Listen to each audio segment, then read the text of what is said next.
Assalamualaikum warahmatullahi wabarakatuh. Saya Lailatul Rahmi dari kelas 11 IPA 1 akan menjelaskan tentang masa pemerintahan Republik Batak.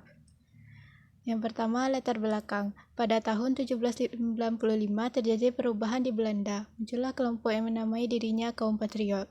Kaum ini terpengaruh oleh semboyan revolusi Prancis.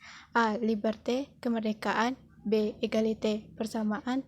C. Fraternité, persaudaraan. Berdasarkan paham itu, kaum patriot menghendaki perlunya negara kesatuan. Prancis menyerbu Belanda dan Raja William V melarikan diri ke Inggris. Dibentuklah Republik Batak sebagai bagian dari Inggris, dengan Louis Napoleon sebagai pemimpin. Dalam pengasingan, Raja William V ditempatkan di kota Kew oleh pemerintah Inggris. Raja William V kemudian mengeluarkan perintah surat-surat Kew.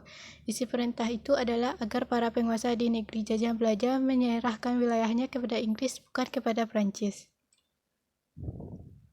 Dengan surat-surat Kew itu, pihak Prancis bertindak cepat dengan mengambil alih beberapa daerah di Hindia seperti Padang pada tahun 1795 dan menguasai Ambon dan Banda tahun 1795. Inggris juga memperkuat armadanya untuk melakukan blokade terhadap Batavia. Sudah barang tentu pihak Prancis dan Republik Batak juga tidak ingin ketinggalan untuk segera mengambil alih seluruh daerah bekas kekuasaan VOC di Kepulauan Nusantara. Karena Republik Batak ini merupakan fasal dari Prancis, maka kebijakan-kebijakan Republik Batak untuk mengatur pemerintah di Hindia masih juga terpengaruh oleh Prancis.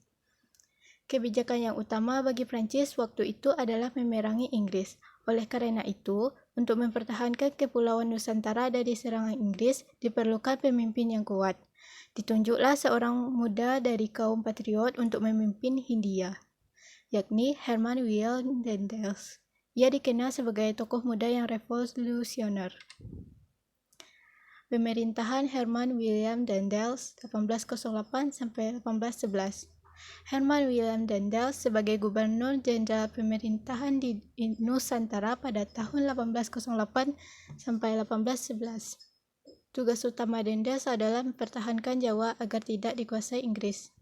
Daendels adalah kaum patriot dan liberal dari Belanda yang sangat dipengaruhi oleh ajaran revolusioner Prancis.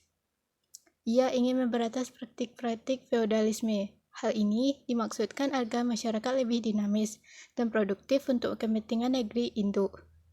Langkah ini juga untuk mencegah penyalahgunaan kekuasaan dan sekaligus membatasi hak-hak para bupati yang terkait dengan penguasa atas tanah dan pengguna tenaga rakyat.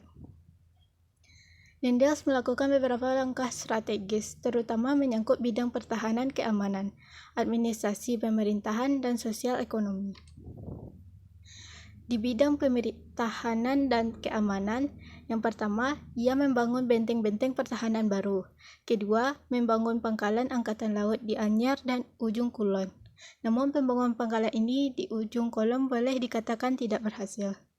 Ketiga, meningkatkan jumlah tentara dengan mengambil orang-orang pribumi.